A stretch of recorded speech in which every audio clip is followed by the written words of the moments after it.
the Art and Industry of Business and Living podcast, discussing conscious choices around business, money, life and living, and creating a greater future for you and the planet. Hey everybody, welcome to the Art and Industry of Business and Living. And I am in downtown Houston and I am in serious concrete jungle. Marnie Barranco is here with me. Welcome, Marnie. Thank you. And she just said to me, wow, you are seriously surrounded by buildings. And I was like, yes, I am. But tonight I fly to Istanbul, Turkey, so I'm pretty excited about that. And I know that my hotel actually has a view of the river where east meets west, so that'll be lots of fun. But right now I'm in Houston, Texas, and I have my wonderful, amazing assistant, colleague, friend. I'm not going to say lover because she's not my lover, but you know what? Marnie Barranco is here with me live in the room, and we would like to do a podcast on basically asking for help and what it's like to have an assistant and what it's like to be an assistant. Because Marnie she worked for us years and years and years ago, and she is a great writer. And she did some ghostwriting for me, and then she left for various reasons and then asked a question years later and went, hey, can I come back and work with you guys? And I remember Megan, who you would have heard on some of my podcasts, was like, did you get that email from Marnie? And we were like, yes, we would love you to come back and work with us. So here she is today. And she's also one of her many jobs, which expands into so many things, is being my assistant. So let's ask you a question first off. And it's like, so I guess what was it like being hired as my assistant first off? Like what occurred with that? I mean, I'm Worldwide Coordinator of Access Consciousness. Right. So what was up with you? Like what went through your mind? Well, so a lot of things. First of all, I was really excited that I got a second chance to come back and work with Simone, because saying no the first time was not my brightest moment at all.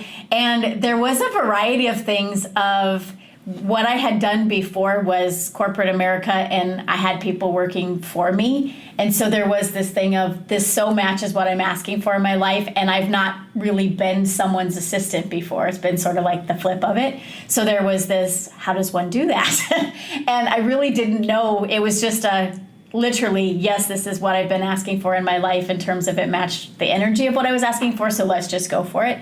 And I was very excited, because when I say it matched the energy of what I was asking for, Simone has this way of creating really fast, and just there's a demand in her world for creating fast and having more, and always like faster and more and greater. And that's what I was asking for. So I was very excited for that. And I was also a bit overwhelmed of, how do I actually support this person who really doesn't need anybody? I mean, you've always been, you do what you need to do and you get done what you need to get done. So there was this piece of, how do I actually be a value add to what she's creating?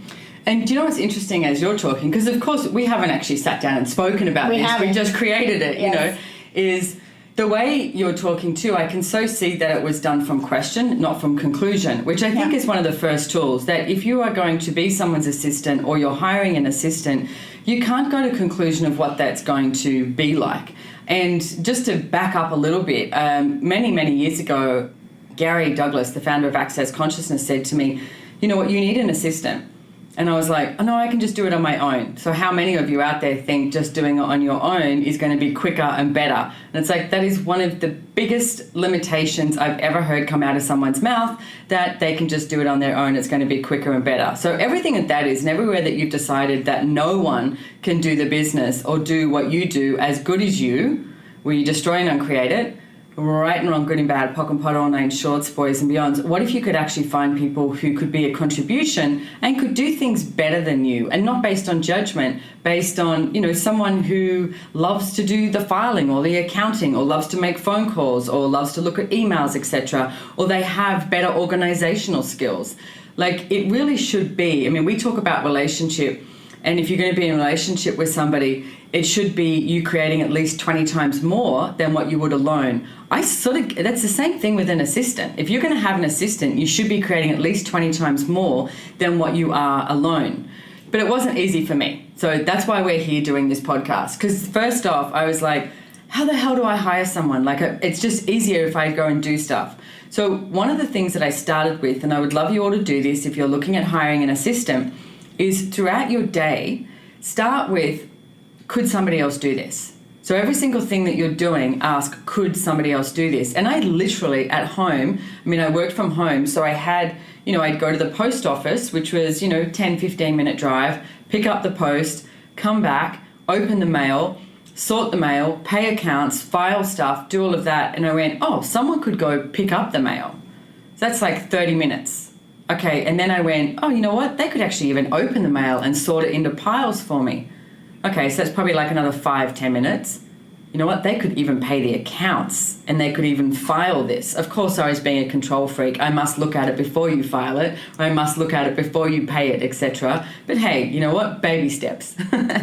But that's how I started. And I started by asking, could somebody else do this? And before I knew it, it's like there was so many things that somebody else could contribute to. Now, the thing that did come up for me, and I'm sure comes up for many of you too, is, well, what am I going to do? What if you're never, ever, ever, ever going to finish that to-do list because, you're continuously creating. So it's like a moving target. It's like, what if you allowed more space in your world so that more possibilities could show up?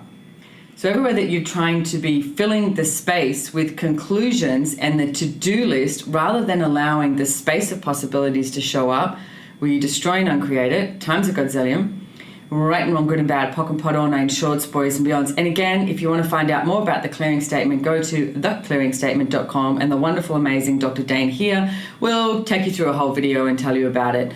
And you know what? Just use it. I love it. It helps so much in changing these fixed points of view you have. So when we first came along, and it was literally like, I think the one thing that we realized was I needed help with my emails because I get 500 emails a day or something like whole that. Bunch, yeah. So I know it's funny. I always notice when you're on a plane or there's something happening, and I go, Jesus, I get a lot of emails. Why are there 500 emails in here now? Where is she? Oh, Marnie's asleep or she's on a plane. Yes. God damn. So that can be a pretty personal thing, even though it's work stuff as well. So my first suggestion, if you're going to get someone to look at your emails, trust that they are going to not know what to do, but trust that they're going to have that level of honouring of you. Because, lots of people know that Marnie sees my emails, but she does see everything. So you've got to have that with someone, and it's like, if you don't have that, then maybe you need to find somebody else who can look at your emails.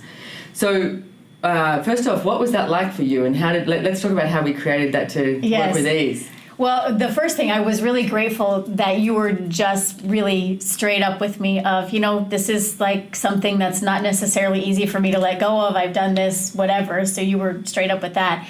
And then I know what came up for me was when you first start working with someone, because I had the way that I did emails. I had the way that I organized them. I had the system that works for me. You had your way of doing that. So how did I create something that was easy for you and easy for me? So there was that. And what mine's right. Right, exactly. Yeah. Kidding. Yeah. So there was that piece of it. And the other really big piece for me was when you'd say, hey, that got missed. And it was never from you're wrong. It was just, hey, we need, this one's important or this is important.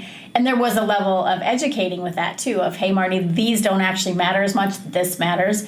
So receiving that feedback without being the humanoid that I am, going to, oh my God, I would go to the 5 things I missed instead of the everything that, that I did and that I got. I'm like, shit, I can't believe I missed that. So giving the space to, you actually said it to me, would you be willing to get it wrong? Because you're not going to get it right all of the time. And when I stopped trying to have to get it right all of the time and went, okay, I'm going to put my whole self in it. And yeah, if I get it wrong, I'm going to go, oh, okay, what can I learn from that and what can I choose next time? And that's for the person that is being the assistant and also the person who has the assistant. It's like, it's never going to be this right, perfect relationship. It's something that is a continuous creation, which all relationships should be.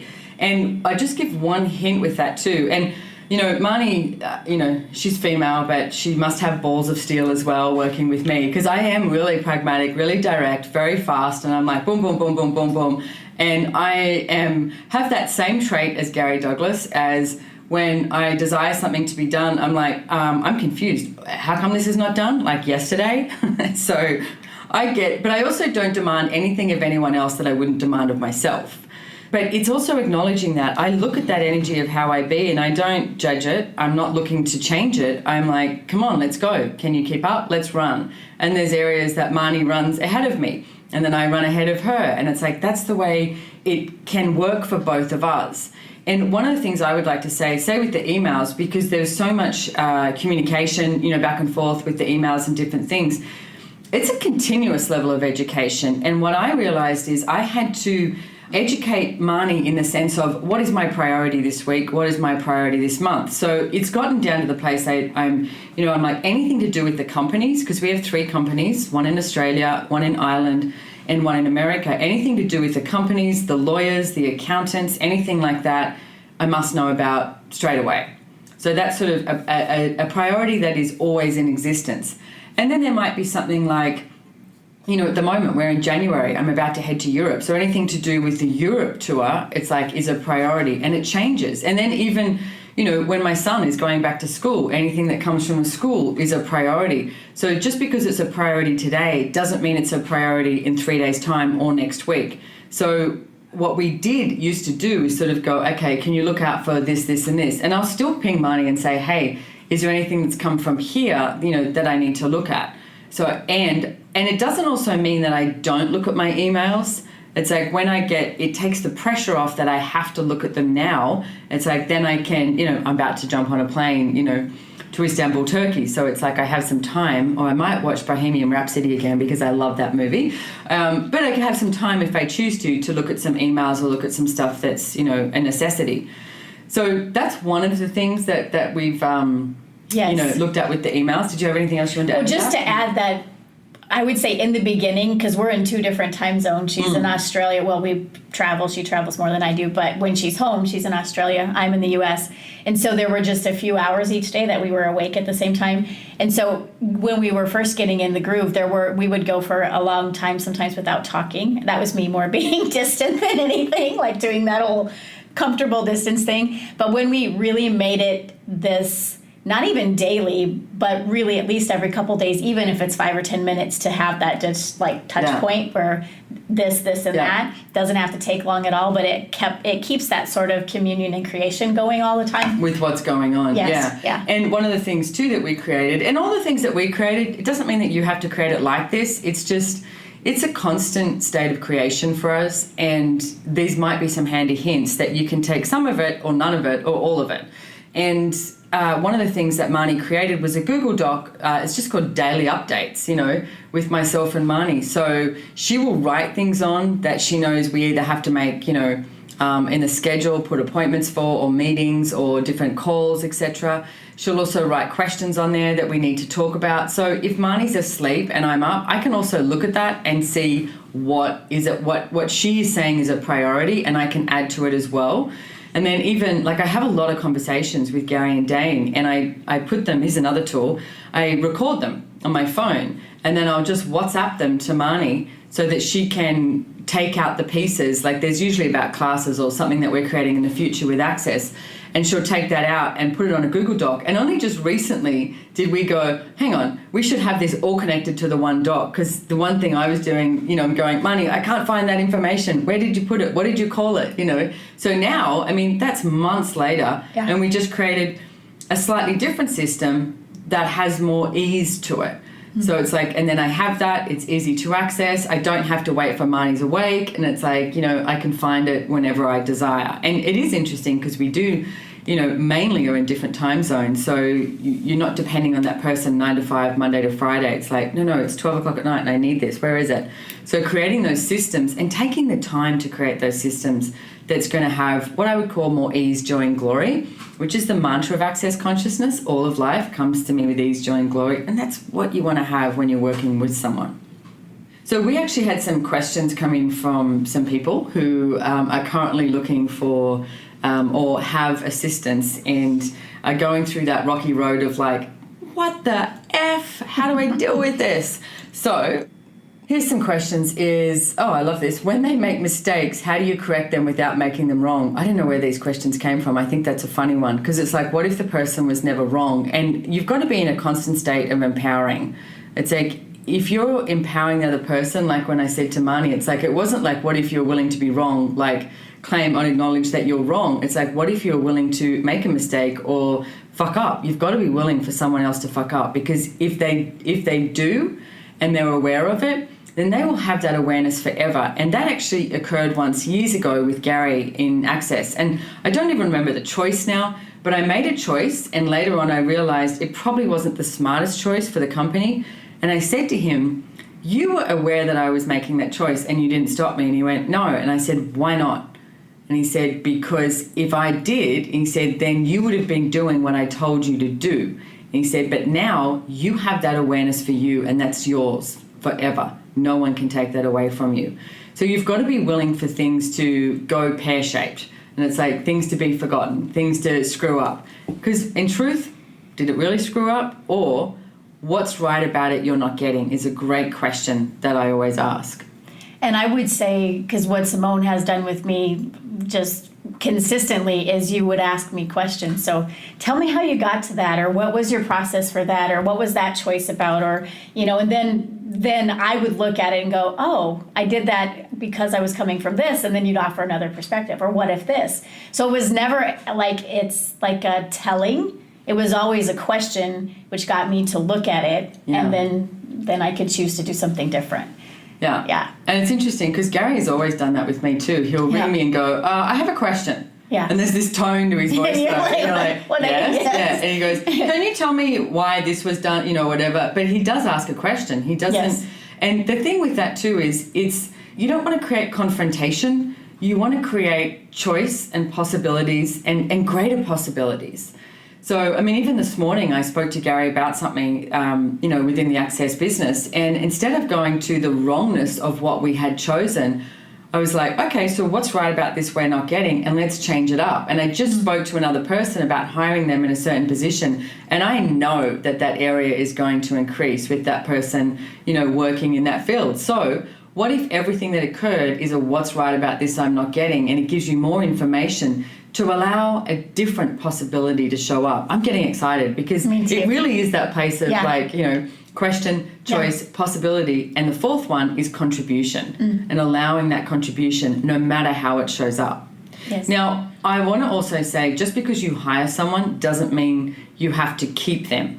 There's a few different things here. It's like I have genuine, most of the time now, I would go to, hey, let's do this for 3 months and see if it works for you, because it might not work for them either, and see if it works for us. And be willing to change things up, because you know what? If it's not working, you need to change it up. Now, there's a few different things. It's like if someone's been working with you for a while and it's like not as easy to get rid of them, let's say. It's like there's a book called Peter Principle, and it's a fantastic book. You all need to read it. And the Peter Principle is basically about when you see someone create basically as far as they can go. It's like they've reached their level, their capacity level of greatness. It's not a judgment, it's just an awareness. But the business is growing, you're growing, and you need something more. So what you can do is you sort of, part of the Peter Principle, there's a lot of different areas to this, so read the book. It's like part of Peter Principle with that would be like getting that person and moving them to the side and empowering them to be great at what they're great at, but then allowing someone else or other people to come in to create with other projects so that everything keeps expanding. Because when you keep someone in the same place and they're not actually capable of being something greater, then you will limit the business, you'll limit the projects, you'll limit your money flows.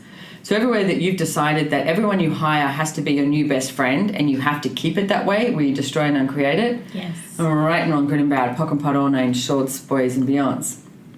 Okay, so the next question, and I haven't actually read these, so maybe I should have.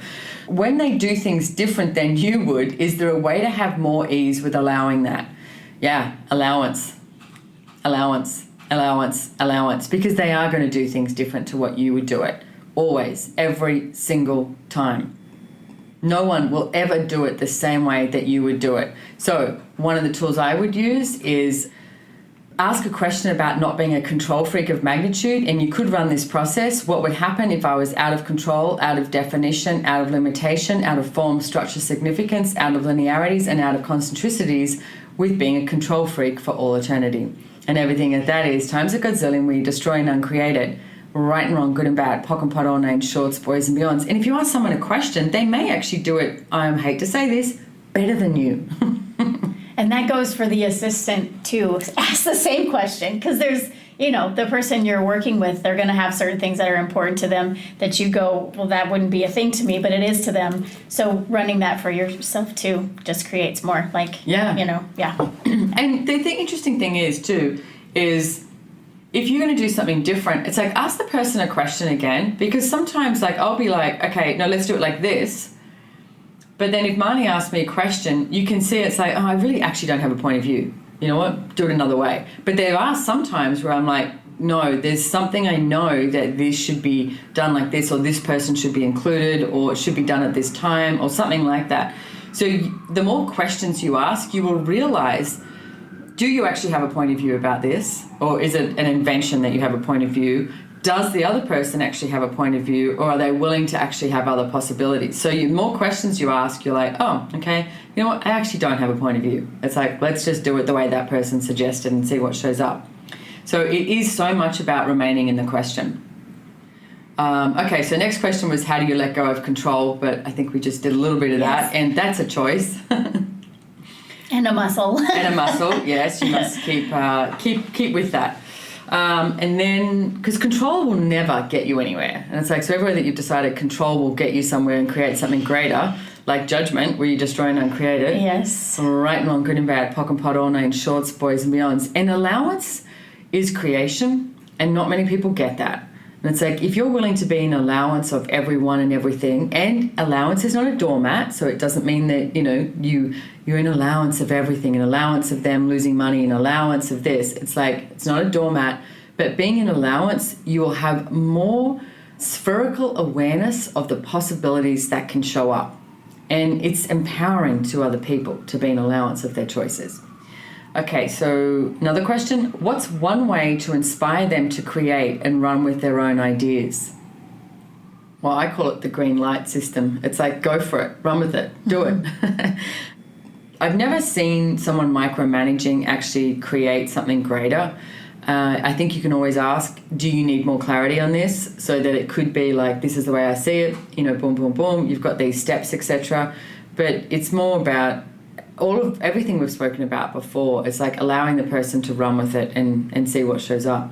Yeah, choice creates awareness. So when you let them, then they get to see what their choices create and then choose again. Yeah. Oh, and actually, one thing I wanted to mention too is I'm really grateful that Gary Douglas being the worldwide coordinator of Access, he never said to me, you can't do anything else.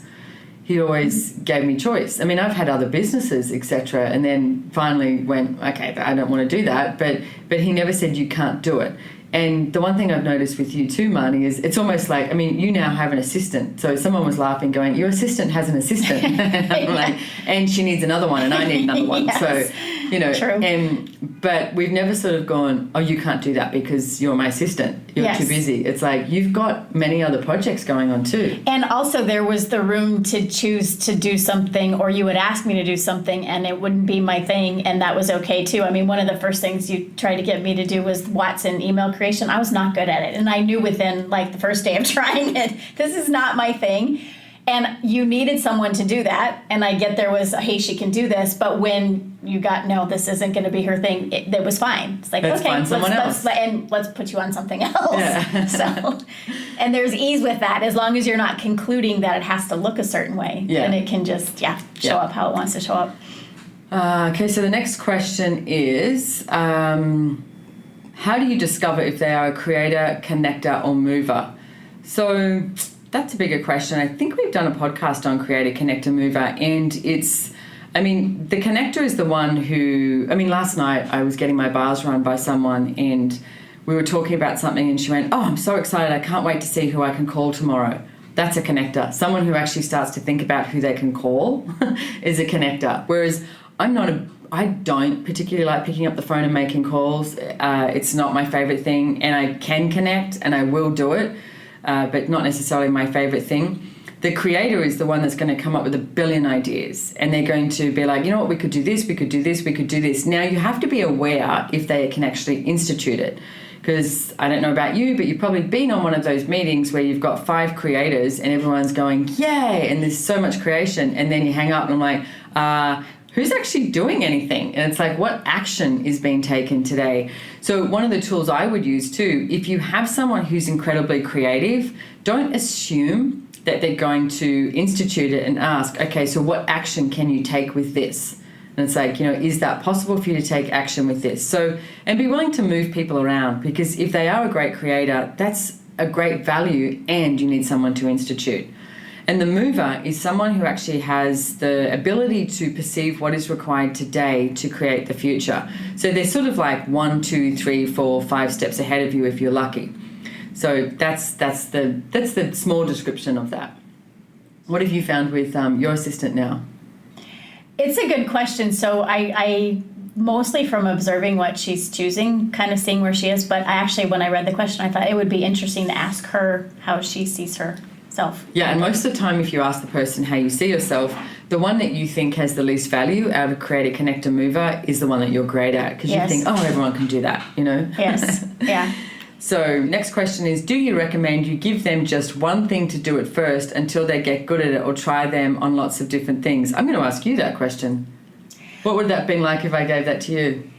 I would have asked for more than one thing, because I would have gotten very bored with, and I would say you want an assistant who would be bored with just one thing, yes, or they're not going to go so far with you. Yeah. So pick someone who would prefer to have a few things going on. Yeah, to me that feels like a strangle. And also be aware, like, you might not be able to fling them 20 things. I mean, someone once said when they came to work with Joy Business, it was like getting a fire hose sprayed at them and it didn't slow down. And she said, but I got it. As I educated myself on different things, I realized that, I could do this. Yes. So I would, and sometimes with some people, they can't handle more than 3 things. So practice. It's like, give someone a bunch of stuff and then see what occurs.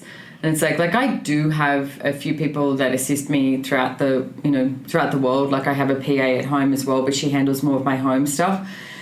We've just recently created a doc the same as I did with Marnie, because I realized that if I ask her for like 10 things, 4 of them will get done and the other 6 she'll forget about. And I said, I don't have the time from my head to keep thinking, is that done? So I said, let's create a different system. So again, it wasn't about making her wrong. It was like, this is not working, what we're currently doing. So what can we change and what can we create to be different? So we created this doc. So then when I'm traveling, I can look on it. I mean, it's things like, the other day she got, the locksmith in to change something, or one of my paintings fixed, but instead of me thinking, is that painting fixed?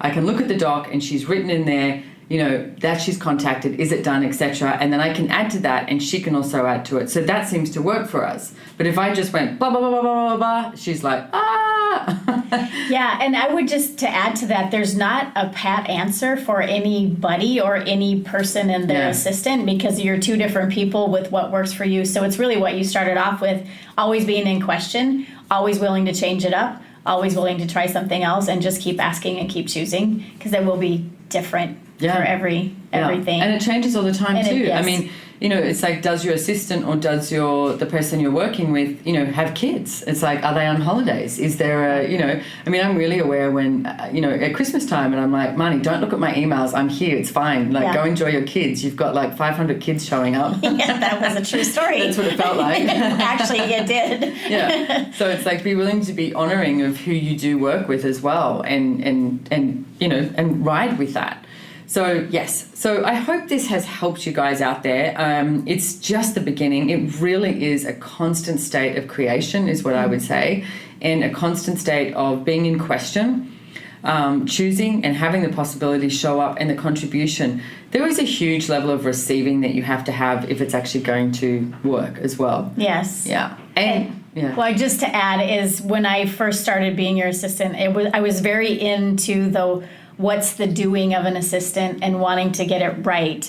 And then there was a point when I started to see that I was separating myself from you and creating this distance, sort of like, here's the hierarchy, and Simone's here and I'm here, and then I need to make sure I get the right answers, and I need to do all the things, and I need to do them correctly. Oh my God, that sounds so exhausting. And it was. Exactly. And then I was looking at it and going, this is not the energy of creation. So what does it take for me to actually be the contribution and the receiving and the gifting and like you said, and so it crossed over from the doing of assistant to the being of assistant, and we really started creating more when that occurred. Yeah. And I'm going to add just one more thing too. Just because you have an assistant, it doesn't mean, as I said before, that they're your new best friend. It doesn't mean that you even have to be friends with them. Have a look at it and say, okay, will this work? Does this work? And if it works, that's great. It's like, go with that. I'm just incredibly grateful because Marnie is one of my favorite people in the world, and I love, having a glass of wine with her and shooting the breeze and creating. So that I feel like I got an extra bonus with that. I got the bonus too. We sat in here last night and I discovered Tito vodka. Right, which is amazing. It is amazing. I think it's just in America, right? Is it? Maybe. Actually, I've never seen know. it before. So, but now I'm sure I'm going to see Tito vodka everywhere. Now I know what to bring you. Yeah, Tito vodka. So but we were creating. It was fun. It was fun. So thank you so much, everyone. Please don't forget to look up and access Joy Business Facilitator at JCF for short, and check out accessjoyofbusiness.com. I also have, and I'm very, very excited about this, I have some classes coming up in Houston, Texas, and it's on Friday the 1st of February is the Kickstart Your Business evening class, and then we have on the 2nd, 3rd and 4th of February the Business Done Different. So you can come to Houston, Texas if you desire, or you can jump on live stream. So you can find those classes on accessjoyofbusiness.com. You can also, email us if you have any questions. You can email, it's team@accessjoyofbusiness.com, and also if you have a request for any shows, etc. But you know what? Go out there and have some fun, and don't make your business significant. Know that if you don't make it significant, you can have too much fun with it, and there might be a whole bunch more money showing up as well. So Marnie, anything else you want to say? Have fun, what Simone said. Yeah. Ask questions and create what works for you. Cool. Thank you so much, everyone, for joining us, and we will see you next time. Bye. Bye-bye.